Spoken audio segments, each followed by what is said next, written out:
gonna have to take this thing apart and work on it, or just leave it like it is. But one of the input jacks on the CD input is got an intermittent connection, which means it's probably cracked on the circuit board. So the card is right here. We'll go ahead and pull this out of here. We should be able to expose the card and get it out of there. So I think maybe I'll do that here. All right, well, I'm just gonna go ahead and film it while I do it, just for the sake of making some content other than what I've been doing. All right. So we're just gonna get this piece here out. I'm running out of places to work on things. Okay, so we just need this card out. We don't need this one, we need that one. You know what? I can get to the back of it now. So what I need to do is get in here. Let me see. Alright, so let me get the flash on here. Let's see if we can spot the cold solder joint. I can see it right now, guys. That's super obvious. Let me...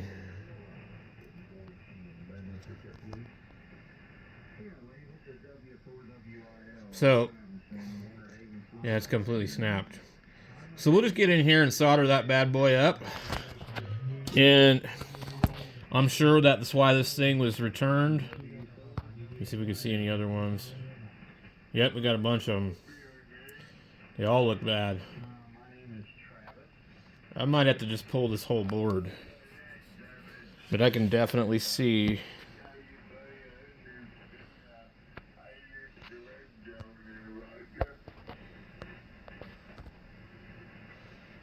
They all look pretty questionable. Alright, well, let's see. This piece here sits on top of that piece. We gotta get this card out of here. We do all this. I could get to the top one, but I'm not gonna be able to get to all of them, so I need to pull this card. So, let me get that done. Alright, well, I got two choices. I can either pull this board, or I can pull that board. I gotta pull parts of both of them to get either one of them out. 1, 2, 3, 4, 5, 6, and 2, 3, 4, 5, 6, 7, maybe. So I'm gonna try to get this thing out of here. Alright, so we got that one here. It's out of the way. I don't know what's in this card here. So I just want to pull that out, and then I'm just going to get this one out. So we get a couple connectors here. Just make sure that these are designed to come out. Did not want to pull on a connector that ain't made to come out. This was definitely one of the types I did not want to pull out. Yeah, that sucks. I don't like these connectors. We're going to install that back in there before we put the board in there. So now we got to pull that board. So I will film this. Hold on. All right. Well, I thought I was going to get away with the easy one on this one, because I thought I was going to be able to get in here and solder it without removing everything.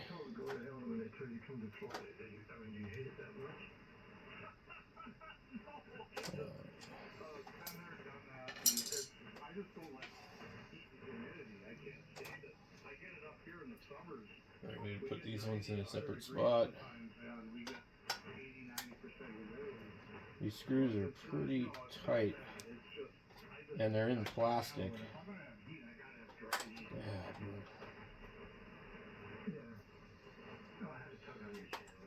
Let me come back when I get these out. Man, you would not believe how many screws you got to pull out of this thing. Of course, I lost one somewhere on the floor, and I don't think these come out. These are soldered in here. I ain't never seen anything like this. Yeah, they don't appear to come out. I pulled on it. I'm like, dude, I am not pulling on that thing anymore. So I'm just gonna get in here. I'm gonna carefully solder these. Boy, let me tell you, man, this is a pain. I gotta get all of these. They're all bad. Alright, I gotta get in here and check. Okay. It's really hard.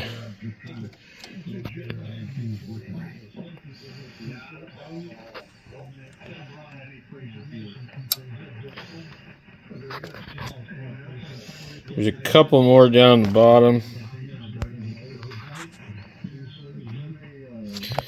Let me see. I might be good. Alright.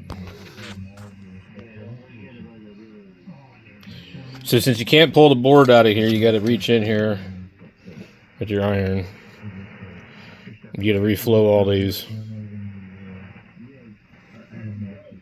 I didn't go down past that yellow tab. Those are monitor outs.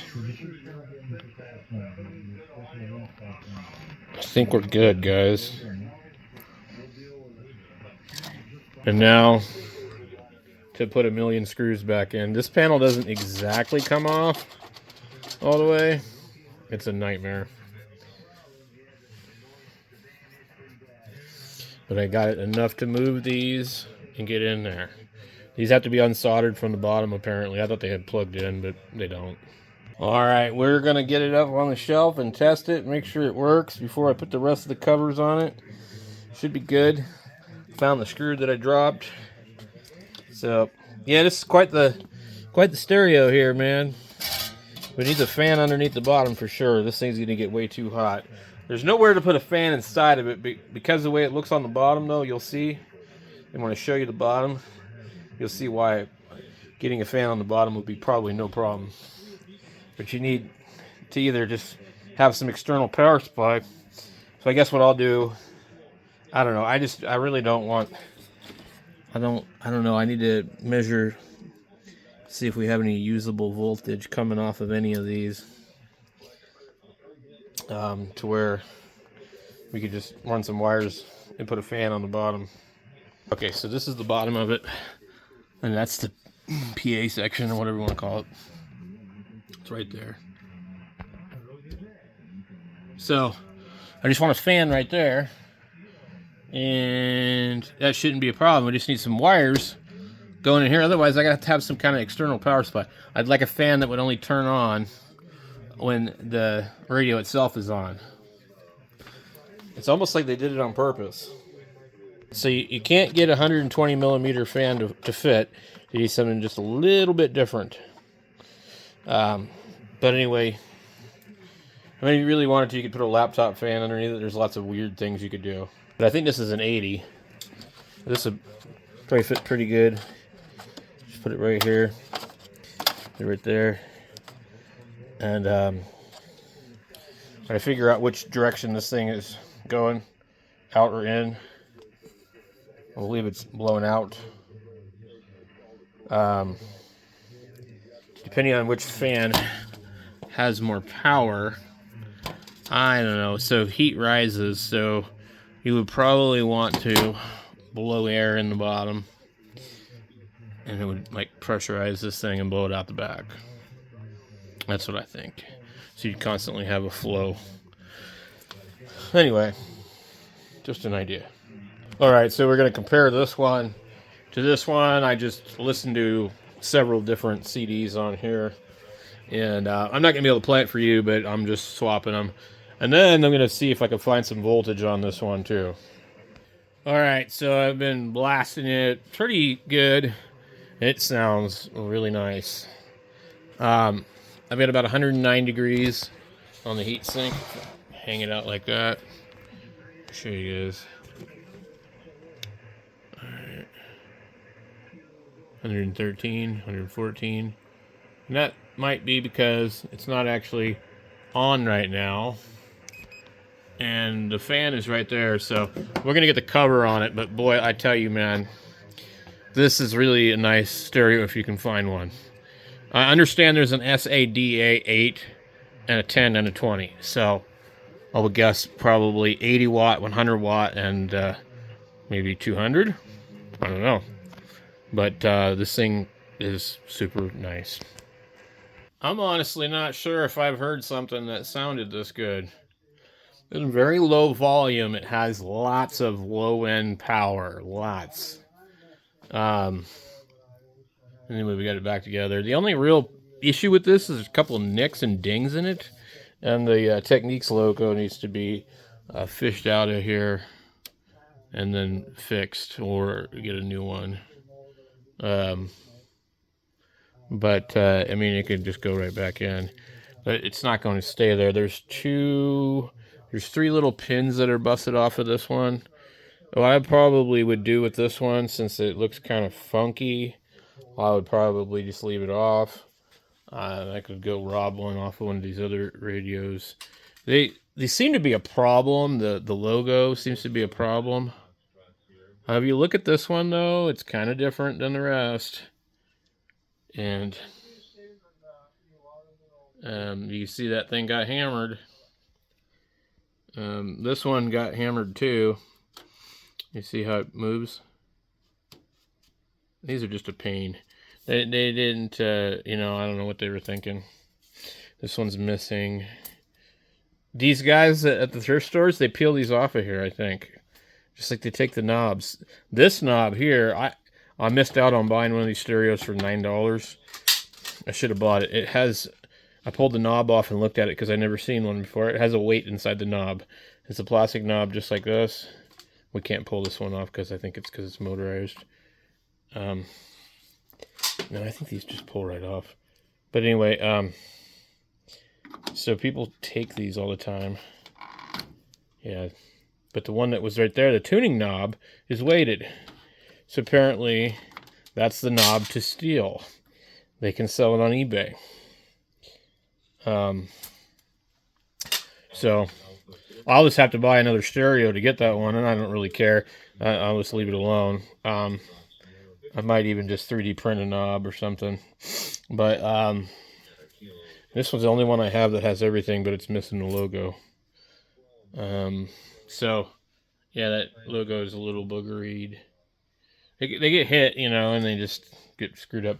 But I honestly cannot believe the low-end power that this thing has at a low volume. It's crazy. Anyway, I'm done with the video. The CD input seems to work fine. I haven't tested any of the other inputs. Likely wouldn't hook anything else up to it anyways. Maybe hook up the phono, but I don't know. But yeah, it's kind of like how the Marantz has that really low end at low volumes, and just powerful low end.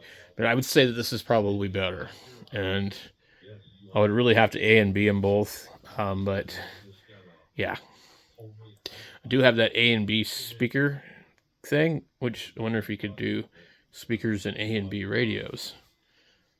Anyway, that's it for this one, guys. Thank you for watching, and we'll catch you later.